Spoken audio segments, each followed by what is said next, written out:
Hello Whovians and welcome to my latest Doctor Who review, where today I review Planet of the Ood, the third episode of Series 4 of the new series of Doctor Who, starring David Tennant as the 10th Doctor. Okay, Planet of the Ood. The plot is as follows.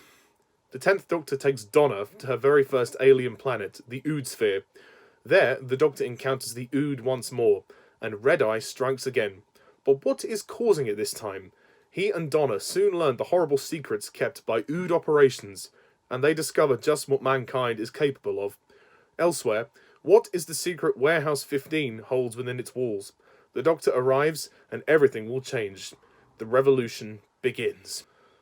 Okay, Planet of the Ood. I've not seen this episode for quite a while, and yeah, this is another great Doctor Who episode. It really is very, very good. It's actually quite an emotional story because it deals with the concept of slavery and the fact that the Ood are actually treated with sympathy in this story. Yeah, I know what you're going to say. Well, why are you saying that if they're attacking people? Well, the thing is, from the perspective of the Doctor and Donna, we discover that the Ood are being treated as slaves, and they're just looking to break this circle, which is binding them together, in order for them to be free and live on their planet. And mankind has mistreated them and bullied them and segregated them and tortured them as well. It's actually quite dark in a few areas, and the moment when the Doctor lets Donna listen to the song, it's really quite sad. On an emotional level, this story is really good and it works really well. I think that the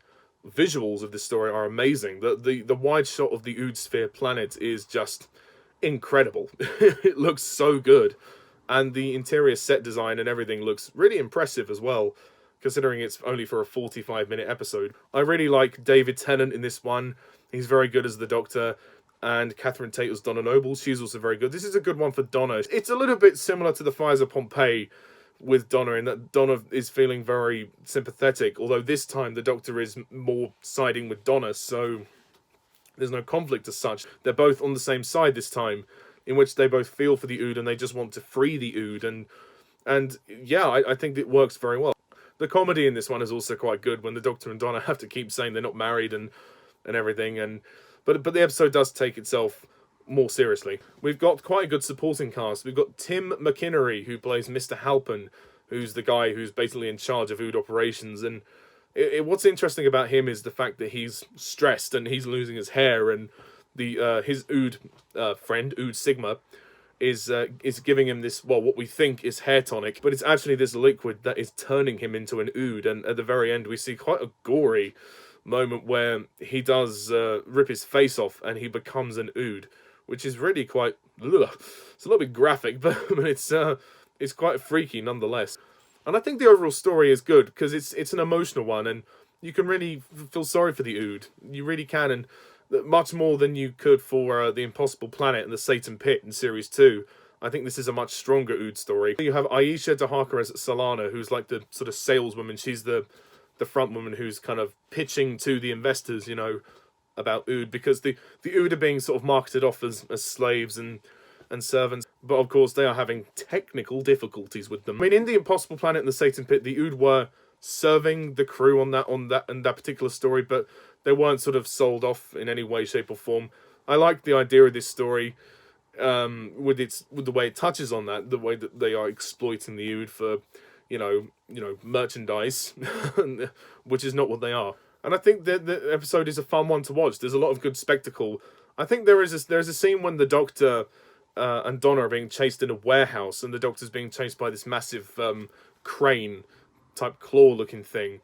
I suppose that is, to me, it wasn't completely necessary. It was kind of spectacle for the sake of it, to be honest. And I like the final confrontation of the story when they get to the Ood brain. I think that's a pretty good moment there. Like I said, when Mr. Halpin turns into an Ood, and then Dr. Ryder is thrown into the brain, which is a little bit disgusting.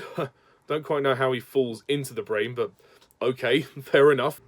And Donna's like, being with you, I can't tell you what's right and what's wrong anymore. And the Doctor's like, it's better that way. There's some great chemistry with the Doctor and Donna. I don't think this is their best on-screen partnership in the series. There are other episodes that showcase that more, but I still like them. The music by Murray Gold is also very good. I don't have a huge amount to say on this one. It didn't blow me away, but I did really like it, and it was a much more engaging Ood story than the previous one in Series 2, as I mentioned. The Ood themselves look really good. The practical effects are just amazing in this one. They really are. And I like the fact that this episode hints towards the end of David Tennant's era, because obviously it's not long before David Tennant will leave the role of the Doctor, and obviously the whole Dr. Donna connection, which will be referenced in the finale of this series. Like I said, there's several moments in this story that are quite sad. There's a particular scene at the beginning when the Doctor and Donna meet this Ood that's died in the snow, and they keep saying the circle must be broken. So the emotion of this story hits well, and you can clearly identify what they're trying to signify with this story, in that slavery is wrong, very wrong. I don't want to come down hard on this story, but it did seem like there was spectacle just for the sake of it, like that crane claw sequence. I did think that was, you know, you didn't really need that scene, to be honest, but the spectacle that was there was good. I just felt the story was at its best when it was a more emotionally engaging one and not an action spectacle. So yeah, I just think that Mr. Halpin's transformation is perhaps a little bit too gory. It was a little bit disgusting. I mean, it was realistic, I'll give it that, it was well done, but it was a bit too gory. I really do like Planet of the Ood. I think it's a great Ood story. It's a better Ood story than the Series 2 one. Parts of it are a little bit mindless to me, like mindless spectacle for the sake of it, and the gory transformation is a bit much, but those are nitpicks. I mean, I just think the story is a tad bit overrated. It's great, but I don't think it's perfect. So overall, I will give Planet of the Ood a 9 out of 10.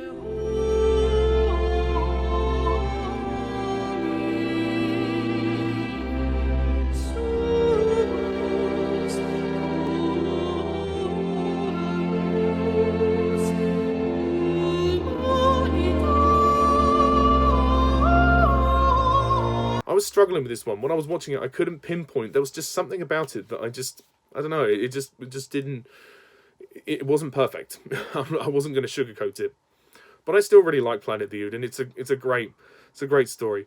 So anyway, thank you very much for watching this review, and stay tuned for my review of the first two-parter of Series 4, The Sontaran Stratagem and The Poison Sky. So until then, I'm Mr. TARDIS11. Thank you very much for watching. See you soon. Bye for now.